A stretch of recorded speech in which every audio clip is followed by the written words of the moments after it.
What's up guys, Chasing Lamey here for the first of a bit of a FM21 preview series. Today we're going to go through the top 10 fallen giants for you to manage in FM21 in order of least gianty to most gianty. When I say fallen giants though in this list that you're about to see, I'm talking about in a domestic sense rather than a global sense, otherwise we'd be doing a very different list. But there's some good challenges here, and I think you'll enjoy some of the clubs I've come up with. So without any further ado, let's get on with the video.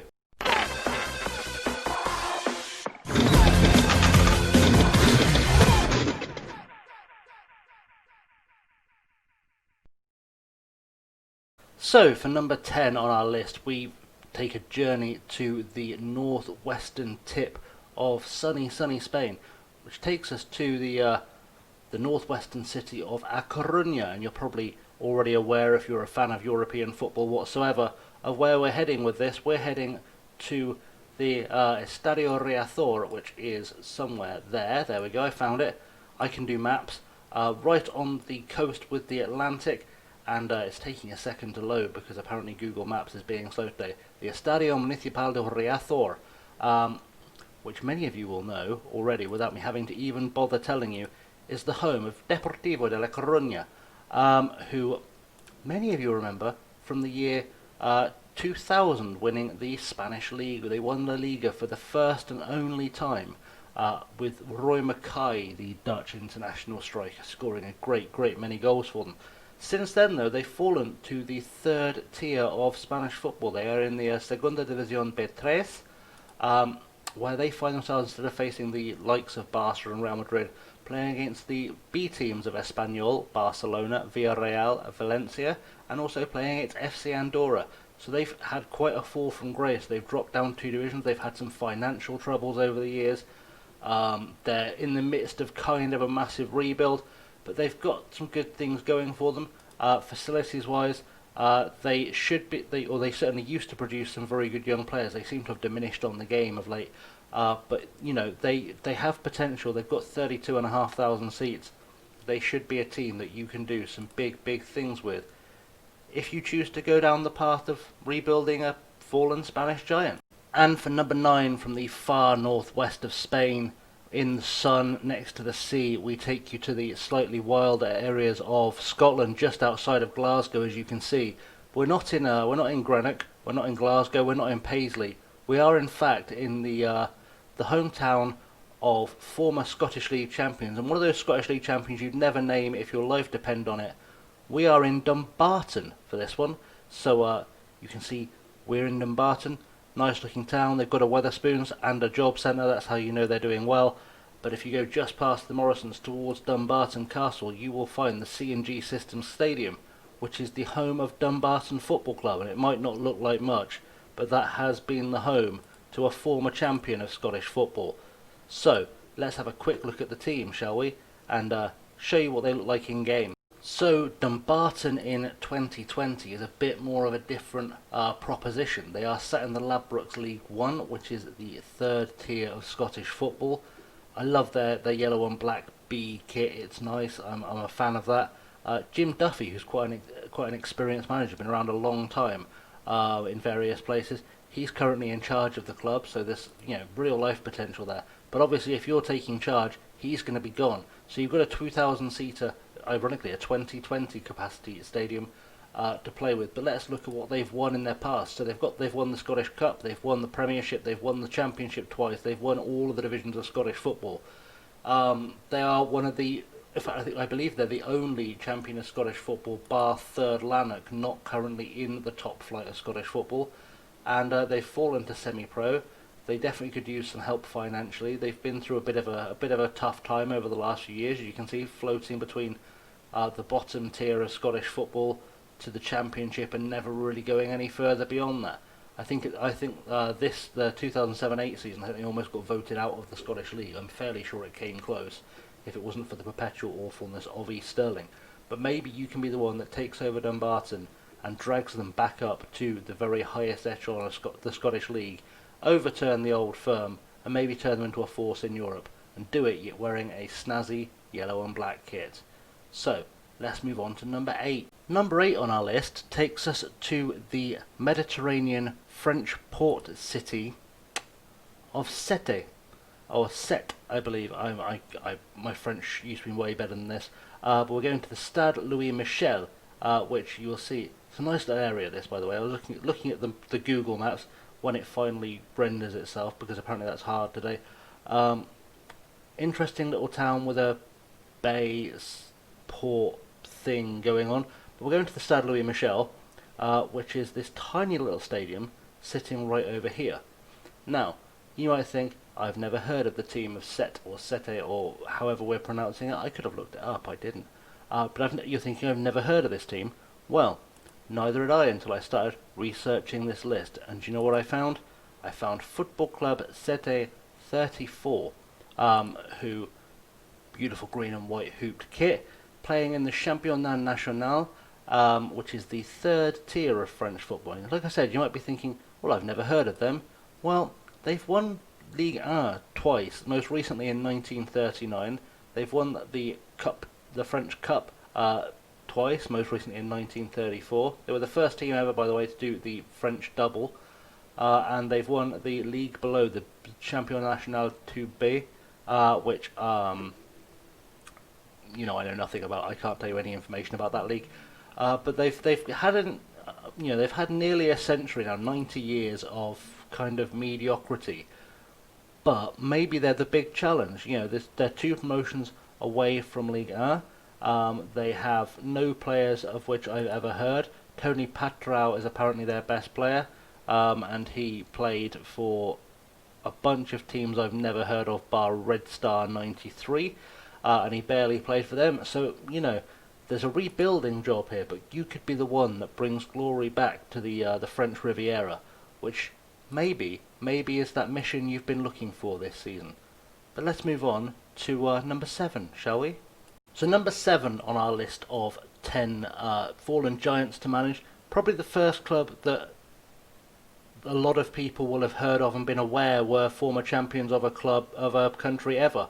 We're going to the Fritz-Walter Stadion in Kaiserslautern, which is in Germany. And you know, Kaiserslautern had a big spell of success. We're going to take a quick look at their stadium, which, you know, it's sizable. If you're looking for a club that comes with its ready-built, sizable, big old stadium, Kaiserslautern is your one. But let's talk why you need to be managing why you might want to manage FC Kaiserslautern in the game. They are in the Drei Bundesliga, having had a real fall from grace from the Bundesliga, the Ein Bundesliga, over the last few years. I mean, there was 2011 they finished 7th, relegated in 2012, and it's just been a downward spiral ever since. But this is a club with a really big history. They've won the Bundesliga 4 times, the German Cup twice. I believe they've had some success in Europe over the years, but I genuinely can't remember. But they've, you know, this is their kind of their honours rap sheet. The most recent league title win was in 1998. The most recent cup win was in 96. The most recent cup final was 2003. They've really struggled. They've really struggled over the last few years, and they're sort of going through a resurgence. They've got nearly 50,000 seats in their stadium to build on. They've got Czech international Adam Hlusek is their star player. So there's things to build on here. But maybe, I mean, people have talked to death about reinvigorating Kaiserslautern on FM for the last few years. But maybe you can be the one to do it on FM 21. And they feel like a medium challenge. I wouldn't say they were a big challenge. You should be able to get out of this league with absolutely no problems whatsoever. I mean, if we look at the Drei Bundesliga, okay, you got 1860 Munich in there, you have the Bayern Munich reserve team, you have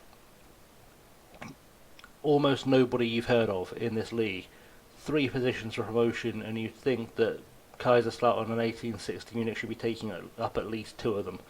I mean, exactly 2 of them. But Bayern Munich, you know, are going to be an issue there for you as well. So that's number 7 on the list. Let's move on and see what other surprises I've got in store, because this was not a surprise. So for number 6, we're ending up back in the far north. We're heading up to Sweden, and we're heading for the stadium Gamla Ullevi, which is in Ullevi. I can never pronounce that word either, which is embarrassing because I actually speak Swedish.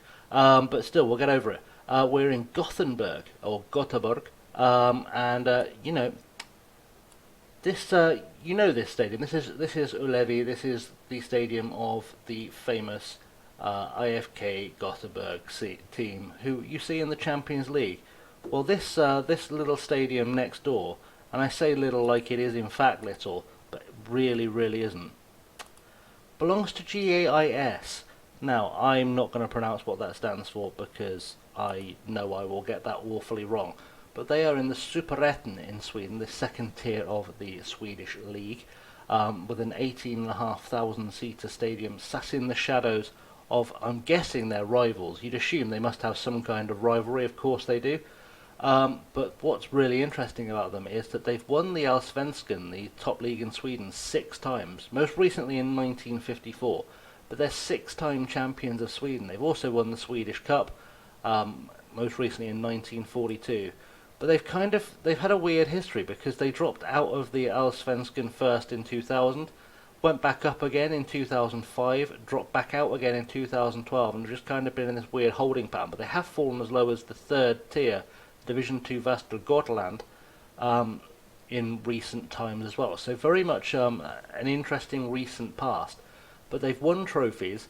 They're a challenge because many people won't have played in the Swedish league before. I did a save on 18, I believe, that I really enjoyed while I was there.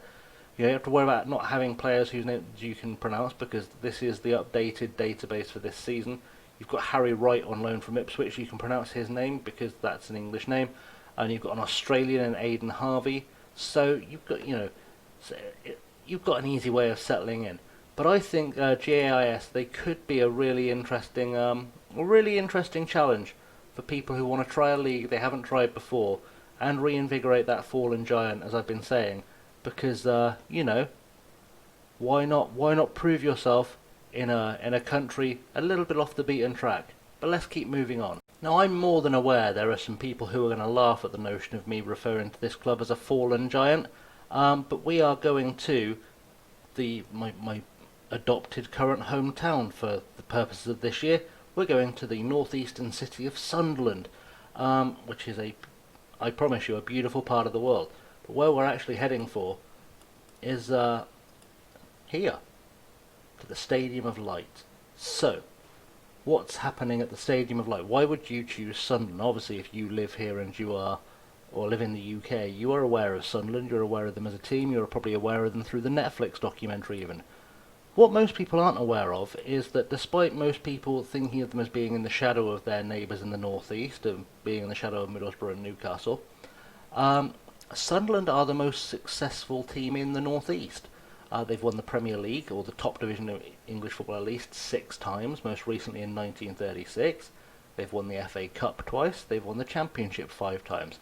They've done pretty solid work, but they currently find themselves in League One, which is not a place you want to be, especially when you're a team that size with nearly 50,000 seats in your stadium. And it's been a weird, very abrupt downward trajectory over the last 3 or 4 years for them. I mean, they had a little bit of a bounce between the Championship and the Premier League, but no one ever could have conceived of them ending up in League One. And this is where I'm going to be for the beta, by the way, so, always worth keeping an eye on that. But there's potential there. The people around here, I can tell you, like I say, I live in the town now. The people here are more in love with the football team than many members of their family. The community is the club is the community. I actually live up the road from the place where the club was founded. There's a fun fact. But yeah, Sunderland have been one of the big challenges on the game for quite a while, and I think maybe, just maybe, they could be the most appealing one for people who don't want to stray too far at the English League. But very much worthy of a place on this list. But we're going to go to some places now that you definitely didn't expect to see happening on this list, so stick with it. Coming in at number 4, perhaps a place you didn't think we'd end up on this list, but we're going to Italy. So, when you think of Italy, you think of Milan, you think of Rome, you think of Juventus. In Turin, you think of a whole bunch of those big clubs. Napoli, perhaps the club you least know about in terms of fallen giants in Italian football, sit in the foothills of the Italian Alps in a town called Vercelli. Now, this team plays at the Silvio Piola Stadium in Vercelli, which will hopefully load up in real regular time. Not necessarily the most spectacular stadium, not necessarily the kind of place you expect to see a fallen giant playing, but I can assure you, as fallen giants go, it doesn't come much bigger than Pro Vercelli, who sit in the Italian Serie CA, which is the third tier of Italian football, and bit of a history here. They've won Serie A 7 times. It's been almost 100 years since they last won Serie A, but they've won the Italian league 7 times, which is quite a big number for a team you may never have heard of.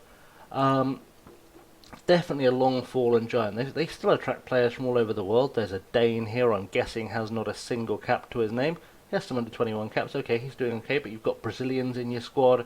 You've got an Ecuadorian, a Moroccan.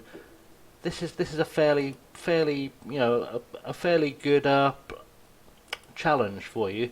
They've got a national reputation, which is pretty good for that level. Some good youth facilities, which will help well with developing those players. But also, the Stadio Silvio Piola, 5,500 capacity, not too bad. And like I said, definitely potential to rebuild this club. They're still professional in the third tier as well. Definitely potential to rebuild this club into the giants of Italian football they used to be, could be, and should be again. So maybe that should be your trip in FM21. So the eagle-eyed among you will notice that we are now back in Germany, but we're in the east of Germany. We're heading to a small town called Dresden, and when I say small town, it's quite a big town called Dresden, as you can see on the map that is forming before your very eyes. But we are going to the Rudolf Habig Stadion, which is home to Dynamo Dresden. Now, first of all, this is an impressively large stadium at Dynamo Dresden. Let's not be in any way, shape, or form shy about saying that. That's a big, big, big stadium. But what makes this interesting to me is we'll switch to the club view in a second. What makes it interesting to me is that in the history of German football, obviously those who are aware of their history know that there was once an East and a West Germany, and the top team in what used to be the East now would be Red Bull Leipzig. They didn't exist when East Germany was a thing. What did exist was the East German Football League. And this is for me what makes Dynamo Dresden interesting, because they play in the Drei Bundesliga, same league as Kaiserslautern, but they are the 8-time champions of the East German League, 6-time East German Cup winners. They're the second most successful team from East Germany. The most successful team from East Germany is Dynamo Berlin, I believe, but they are not in a playable league, so we've gone to Dynamo Dresden. But East German football was not well integrated into the Bundesliga when the countries reunited. They were kind of, and to a lesser extent, but still some extent, still are seen as being kind of the poor cousin of German football. The East Germans were not necessarily readily welcomed back into the reunified Germany with open arms, because it was kind of a communist backwater country for a long time. They're still very much rebuilding their economy. But I do find it interesting that obviously Red Bull Leipzig have upset the balance, become the first East German team to win the United Bundesliga, or to be successful in the United Bundesliga at the very least. But I think there's room for another East German team at the top, and I think Dynamo Dresden could be the ones that get you there. And I think, this is a worthy challenge. They've got a good youngish squad, some quality players both in the club and out on loan, like Alexander Yeremiev, the Swedish international. He is. He's currently out on loan, but you've got like Yannick Stark there, who you may have come across if you played enough long-term saves back in the day. Used to turn out really good when he first came through at Frankfurt. Used to turn into a really top player. Used to get a lot of German caps. so obviously had a little bit of a fall from grace. But you know, there's plenty here to build on. You've got your 32,000 seater stadium that we just looked at. You've got some good youth facilities. There is scope to build something of a dynasty at Dynamo Dresden, and take them back to where they used to be in at the height of East German football. What also makes them interesting to me, I don't know if it's mentioned on the game, is that Dynamo Dresden have reached. It's not mentioned on the game. Have reached the semi-final of the UEFA Cup before in 1989, I believe. So they have European pedigree. Maybe that's a project to work on. Maybe get Dynamo Dresden back into Europe and help the East to rise itself back onto to a parallel with the rest of the country. So, without further ado, let's move into our top two, and I think I'm going to surprise you with these two choices. I really do. I bet you didn't bet on us ending up in Brazil on this little journey of ours, but here we are in the eastern coast of Brazil, almost the state of Minas Gerais, which takes us into the town of, I say a town, it's a big city. Takes us into the city, as you can see, big city of Belo Horizonte. Now, what do we find in Belo Horizonte? Well, we find the Estadio Mineirão, which is here. Beautiful stadium, very, very nice stadium, but if I told you the team that plays here are a fallen giant and you haven't been following Brazilian football, you'd be very, very confused, because the team we're talking about here is Cruzeiro. Yep, that Cruzeiro. They're currently set in the Serie B of Brazil, and it's not like they've never won anything. 2 Copa Libertadores, 2 Copa do Brasil, 4 Campeonato Brasileiro Serie A, a CONMEBOL Recopa, South American Supercopa, 38 Campeonato Mineiros, everything. They've won everything. But most importantly, and this is why they placed above teams that may have won a bit more domestically on this list, they've won 2 Copa Libertadores. And they're currently sat in the second tier of Brazilian football. They got relegated last season, I believe, in December. But they're heading up to their centenary year in 2021, and they're in the lowest place they've ever been as a football club, having been relegated from the Serie A. Maybe you can be the guy or the manager that brings them back to prominence. They're said to have reduced the facilities, but let's face it, A, you're playing in Brazil, but B, they've got a 75,700 seater stadium that they've been known to fill on many occasions. A continental reputation, which makes them not massively a challenge, but what does make them a challenge is they do have financial problems in real life, which will be reflected in the game, and can perhaps lead to you having that extra edge of challenge. But Cruzeiro, number 2 on the list, and they've had a big old fall from grace. But that's probably got you thinking, well, if a club that's won the Copa Libertadores twice is second on the list, who the hell has had a big fall from grace, a big enough fall from grace? They've ended up number 1 on this list of 10 fallen giants for you to resurrect in FM21. Well, let's see, shall we? Without further ado, here comes number 1. Now, I'll admit, this is probably the last place on anyone's travel list for 2021, but we're heading to the South China Sea for number 1 on our list. Because why the devil not? Now, I'm going to put a disclaimer on this. They are by far the most domestically successful fallen giant on the game. Like, it's not even close. I've checked. There's no one comes even remotely close to them on the list. But you will have to wait for one of the expansions for the league, because we're going to Hong Kong, which in the base game only comes with the Premier League. You'd have to wait for someone to expand it a division below. But for your troubles, you get 2 things. First of all, you get this amazing stadium. This is the Hong Kong Stadium, which is absolutely enormous. It is ridiculously sized. But the club you get when you get there, history is one thing they have, because we're going to South China Athletic Association, who are in the first division of Hong Kong football, which is the second tier, for this 40,000 seater stadium. So what do you get for your 40,000 seater stadium and your need to wait for the data pack to unlock them? Well, a club with so much history, it's physically painful to see them here, but they had some financial issues and things all went very, very south. But 40 Hong Kong League titles, 30 Senior Shields. The trophies just keep going. They've never had success on the continent in the Asian Champions League or any of the Asian leagues, but doesn't mean you can't go out and get yourself that success.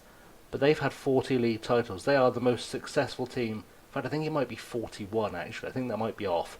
But even so, they've had so many league titles that it is almost offensive that they have ended up dropping a division due to just some poor ownership, some poor management. You can see that, assuming the base game doesn't add some players to their squad. This is obviously, like I said, this is an update. They've got a squad to fill. They've got a trophy cabinet that's already bursting at the seams, but they've got a long way to go to get back up. And you know, if you can take a club that's won this many trophies, obviously doesn't have a big reputation because they don't come from a big league, but if you can turn them into something, maybe you can become a bit of an FM legend in your own lifetime. But that's my number one, is the South China Athletic Association of Hong Kong, with their 40 league titles for you to try and add to. So let's wrap this up, shall we? Because this has been going longer than I thought it would. Thanks for watching, guys. That's my top 10 fallen giants to manage in FM21. Let me know in the comments below if you agree, if you disagree, if you've got any suggestions I should have added to the list. Maybe we can do like a second part of the list. Or any other lists suggesting clubs you'd like to see going forward. But in the meantime, guys, you can find me on the social medias. I'm on Twitter, Insta, and Patreon at Chasing Lamely. Don't forget to hit the like and subscribe buttons for more content on FM21, including the new series that's going to be coming out with the game. Or if you want to catch up on Passport to Poland, the series I've been doing on FM20, you can do that too. Ring the bell to get notifications when stuff comes out. Your support is greatly appreciated. And don't forget, you can hit the share button to share this with people who are asking who they should manage. But in the meantime, guys, I have, as always, been Chasing Lamely. Thank you for watching. Have a good one.